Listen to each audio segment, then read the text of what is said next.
Hi guys, welcome to Tune Basics, the series that teaches you how to play the basics. Today we'll be taking another look at how to play Far Over the Misty Mountains Cold, which was sung by the dwarfs in Peter Jackson's Hobbit movie, the music of which I believe is written by Howard Shore. Here is a recorder. Now this recorder is in the key of C, but don't worry if yours isn't in the key of C, it's the whole numbers that are important. When holding your recorder, fingers 1, 2, and 3 of your left hand are used to cover holes 1, 2, and 3 on your recorder, and fingers 4 to 7 of your right hand are used to cover the remaining holes of the recorder. You will notice that the last two finger positions each have 2 holes, but for the purposes of this lesson, these holes will still be referred to as hole 6 and hole 7, and you will cover both sets of holes with your corresponding fingers unless I say otherwise.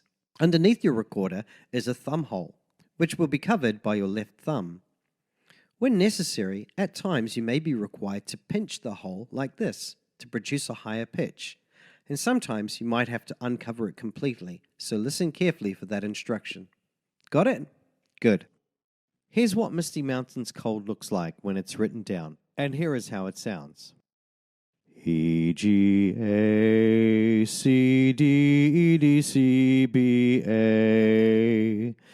E, A, B, B, C, D, C, B, A, C, D, C, E, E, D, A, B, E, A, B, C, D, C, B, G, A. Let's take a close look at phrase 1.